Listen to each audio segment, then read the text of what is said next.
आपण पाहत आहोत जनकार्य न्यूज, जनतेच्या न्याय हक्कासाठी लढणारं एकमेव news channel Janakarya news.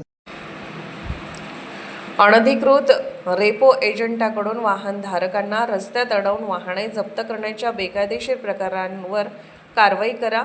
Republican party of India Athawale गट यांचे जयसिंगपूर पोलीस ठाण्याचे पोलीस निरीक्षक गोरे यांना निवेदन।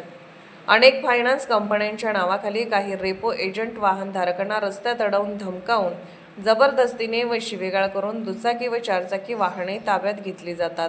अनेक वेळा एजंटाकडून अधिकृत ओळखपत्र किंवा वाहन जप्तीचे आदेश न घेता जबरदस्तीने वाहने ताब्यात घेतात। वाहन धारकाला कोणतीही पूर्वकल्पना न देता रस्त्यात अडवून वाहन ताब्यात घेतल्यामुळे वाहन धारकांना मानसिक शारीरिक त्रास व एजंटांकडून अपमानजनक भाषा वापरल्यामुळे वाहनधारक संतप्त होतात। सध्या जयसिंगपूर व परिसरामध्ये अनधिकृत रेपो एजंटाकडून धमकावून जबरदस्तीने वाहन काढून घेण्याचे प्रकार वाढताना दिसत आहेत।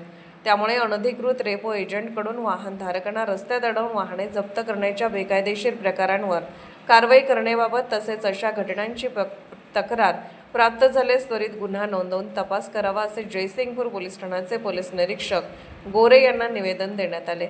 यावेळी तालुका अध्यक्ष संजय शिंदे दादा, अल्पसंख्याक जिल्हाध्यक्ष अब्दुल बागवान, युवा शहराध्यक्ष सचिन कांबळे, शहराध्यक्ष दीपक शेडबाळे, उपाध्यक्ष उमेश मोरे, सदस्य शेखर मादर, सूरज पाटील उपस्थित होते। जनकार्य न्यूजला लाईक करा, शेअर करा आणि सबस्क्राईब करा।